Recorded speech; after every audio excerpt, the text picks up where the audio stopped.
और आज उन्हीं के बचे हुए जो राष्ट्रपति से जो बचे हुए प्रश्न थे और भी आज उसी के बारे में हम लोग चर्चा करेंगे। छात्रों, ये जो मैं प्रैक्टिस करा रहा हूँ इसमें राष्ट्रपति से बनने वाले जितने भी इंपॉर्टेंट प्रश्न हैं सबका मैं प्रैक्टिस करा रहा हूँ, सारे प्रश्नों को मैं दे रहा हूँ आप लोगों को।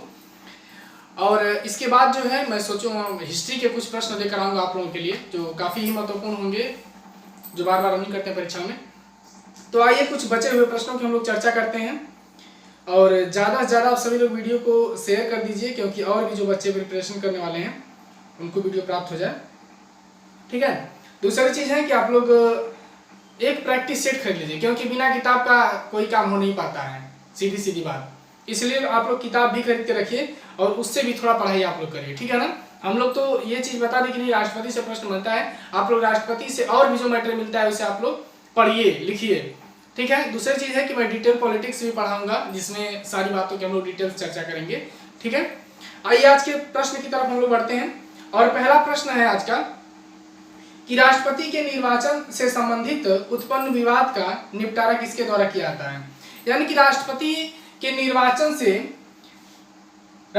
निर्वाचन में जितने भी विवाद उत्पन्न होते हैं उसे हम लोग उसका निपटारा कौन करता है, यह प्रश्न कह रहा है आपका कि राष्ट्रपति के निर्वाचन से संबंधित उत्पन्न विवाद का निपटारा किसके द्वारा किया जाता है। तो ध्यान दें आप सभी लोग कि यह जो निपटारा किया जाता है ना, यह सर्वोच्च न्यायालय के द्वारा किया जाता है। किसके द्वारा? सर्वोच्च न्यायालय के द्वारा जो है राष्ट्रपति के निर्वाचन से संबंधित जितने भी विवाद उत्पन्न होते हैं इनका निपटारा जो है किसके द्वारा किया जाता है, तो सर्वोच्च न्यायालय के द्वारा इसको किया जाता है। नोट करिए इसको। और नेक्स्ट अगला प्रश्न है, अगले प्रश्न की तरफ हम लोग बढ़ते हैं और अगला प्रश्न है आपका बहुत महत्वपूर्ण प्रश्न है, स्लाइड पे आप लोग देखते चलें। स्वतंत्र भारत के प्रथम राष्ट्रपति कौन थे? प्रश्न कह रहा है कि स्वतंत्र भारत के प्रथम राष्ट्रपति कौन थे। ये तो सभी लोग जानते हैं आप लोग कि स्वतंत्र भारत के प्रथम राष्ट्रपति जो थे वो थे आपके डॉक्टर राजेंद्र प्रसाद जी।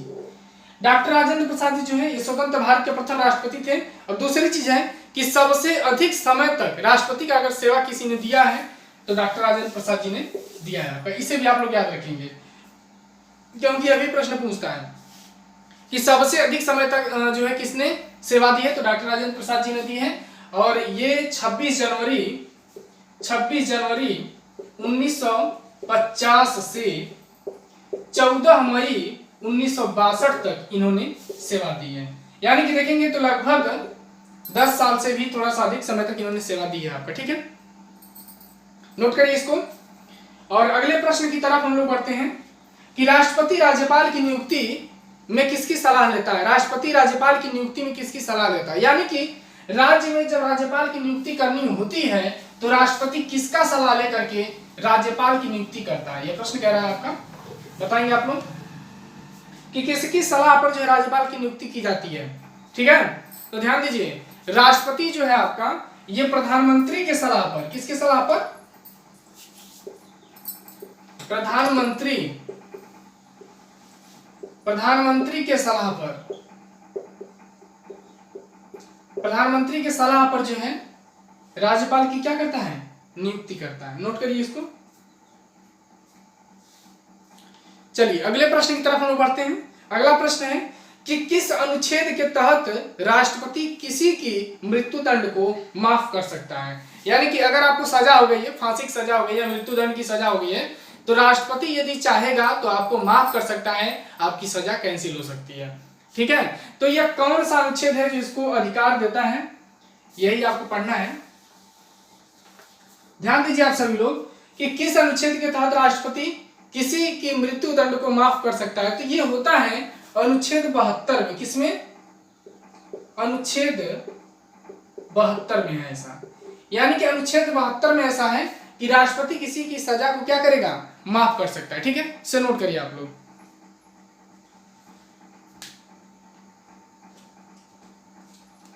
ठीक है, अनुच्छेद 72।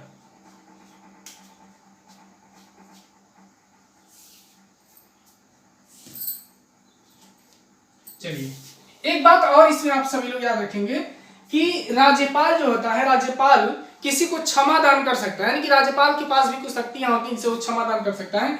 तो ये अनुच्छेद 161 के तहत 161 के तहत, यानी कि आपसे प्रश्न कर सकता है कि राज्यपाल के पास जो है क्षमा दान की शक्ति किस अनुच्छेद के तहत प्राप्त होती है।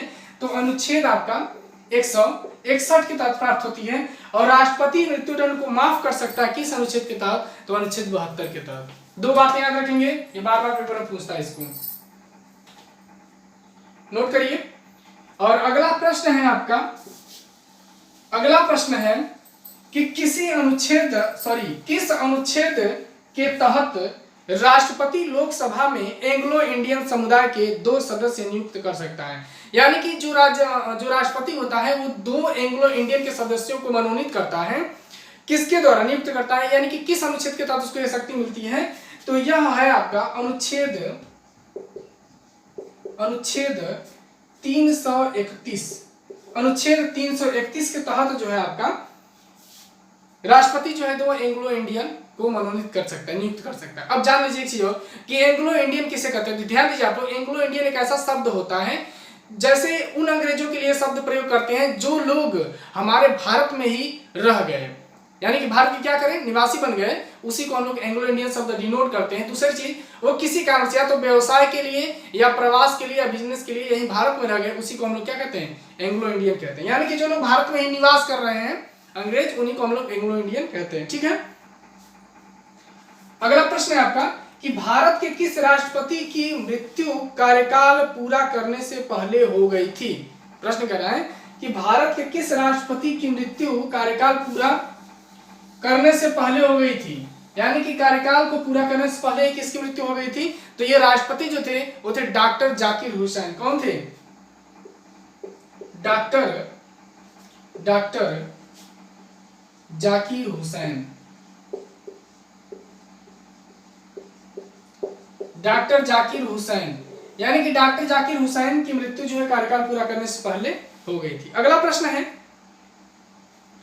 है सबसे लंबे समय तक भारत के राष्ट्रपति कौन रहे। यानी कि प्रश्न कह रहा है कि सबसे लंबे समय तक भारत के राष्ट्रपति कौन रहे। तो हमने अभी बताया थे शुरू में ही कि सबसे लंबे समय तक जो भारत के राष्ट्रपति रहे हैं वो थे डॉक्टर राजेंद्र प्रसाद। कौन थे, डॉक्टर राजेंद्र प्रसाद। यानी कि डॉक्टर राजेंद्र प्रसाद जो हैं ये भारत के लगातार 2 बार राष्ट्रपति रह चुके हैं। ये भी आपसे प्रश्न कर सकता है, लगातार ये 2 बार राष्ट्रपति रह चुके हैं और सबसे अधिक दिनों तक ये सेवा दिए हैं। अगला प्रश्न है कि संविधान के किस अनुच्छेद के अंतर्गत राष्ट्रपति संघीय मंत्रिपरिषद की सलाह मानने के लिए बाध्य है। प्रश्न एक बार और सुनिए कि संविधान के किस अनुच्छेद के अंतर्गत जो है राष्ट्रपति संघीय मंत्रिपरिषद, यानी जो मंत्रिपरिषद है उसकी सलाह को मानने के लिए जो बाध्य होता है, किस अनुच्छेद के अंतर्गत, यानी कि वो कौन सा अनुच्छेद है जो उसको बाध्य करता है कि आप मंत्रिपरिषद की बात को मानेंगे। ध्यान दीजिए यह अनुच्छेद 74 होता है, अनुच्छेद 74 के तहत ऐसा किया जाता है। ठीक है, नोट करिए इसको। अगला है प्रश्न कि एकमात्र भारतीय राष्ट्रपति थे जो निर्विरोध चुने गए, यानी कि कौन से ऐसे राष्ट्रपति थे जो निर्विरोध चुने गए, इसको बताइए आप लोग। तो ध्यान दीजिए जिन्हें निर्विरोध चुना गया वो राष्ट्रपति कौन थे, नीलम संजीव रेड्डी। कौन थे, नीलम संजीव रेड्डी, यानी कि नीलम संजीव रेड्डी जी को जो है निर्विरोध चुना गया था। ठीक है, अगला प्रश्न है आपका कि भारत एक गणतंत्र है, गणतंत्र का मतलब होता है। प्रश्न कह रहा है कि भारत एक गणतंत्र है और गणतंत्र का मतलब होता है। ठीक है ना, चलिए ध्यान दीजिए आप लोग, गणतंत्र का मतलब ये है कि यहाँ पे पावर किसके हाथ में है, जनता के हाथ में, यानी कि जनता क्या करती है, चुनती है। ठीक है, लिखेंगे इसको कि राज्य का प्रमुख, इसे लिख लेंगे आप लोग। गणतंत्र का मतलब है कि राज्य का प्रमुख जो है, राज्य का प्रमुख उसके लोगों द्वारा राज्य का प्रमुख उसके लोगों द्वारा परोक्ष रूप से चुना जाता है। यानी कि जो यहाँ पे प्रमुख होता है, जैसे आप पीएम को मान लें, ठीक है, प्रधानमंत्री को मान लें, या कोई भी ऐसा नेता हो या जो भी अधिकारी हो, नेता को ही मानेंगे आप लोग, क्योंकि जनता उन्हीं को चुनती है वोट डाल करके। यहाँ पर पावर जनता के हाथ में, जनता किसी की सरकार क्या करती है, बनाती है। गणतंत्र का मतलब यही है। अगला प्रश्न है कि भारत के राष्ट्रपति चुने जाने वाले प्रथम गैर कांग्रेसी उम्मीदवार कौन थे। यानी कि भारत के राष्ट्रपति चुने जाने वाले प्रथम गैर कांग्रेसी उम्मीदवार कौन थे? ये थे बीबी गिरी। कौन थे? बीबी गिरी। बीबी गिरी,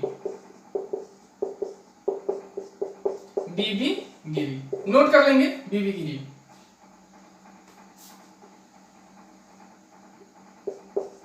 ठीक है, चलिए अगला प्रश्न है कि किसी भौगोलिक क्षेत्र को अनुसूचित क्षेत्र घोषित करने का अधिकार किसको है।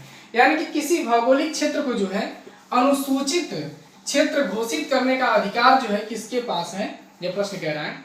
तो ध्यान दीजिए, यह अधिकार जो है राष्ट्रपति को है। किसको है? राष्ट्रपति को है। नोट कर लेंगे इसको, यह अधिकार जो है यह राष्ट्रपति को है। ठीक है, अगला है कि राष्ट्रपति पर महाभियोग किस आधार पर लगाया जाता है। यानी कि क्यों लगाएंगे आप राष्ट्रपति पर महाभियोग? राष्ट्रपति पर महाभियोग आप क्यों लगाएंगे? तो राष्ट्रपति पर महाभियोग इसलिए लगाया जाता है संविधान का अतिक्रमण करने पर। लिखेंगे यहाँ पे संविधान का अतिक्रमण करने पर। यानी कि अगर वो संविधान का उल्लंघन करता है तो आप उस पर महाभियोग लगा सकते हैं, महाभियोग उस पर लगाया जा सकता है। ठीक है ना।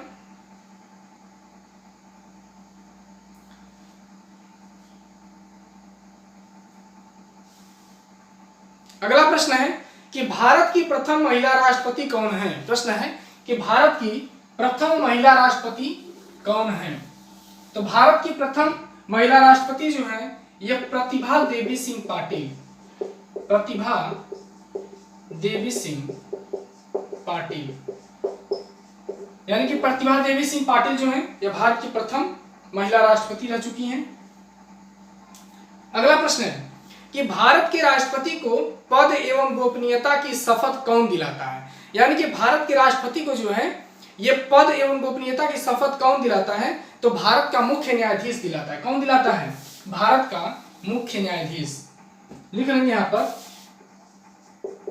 भारत का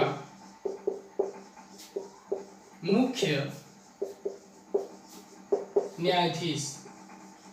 भारत का मुख्य न्यायाधीश जो है यह शपथ दिलाता है। अगला है कि भारत में अब तक किसी राष्ट्रपति के खिलाफ महाभियोग लगाया गया है या नहीं। यानी कि भारत में कितनी बार राष्ट्रपति पर जो महाभियोग लगाया गया है या नहीं लगाया गया है। तो ध्यान दीजिए, एक बार भी अभी नहीं लगाया गया है। एक बार भी नहीं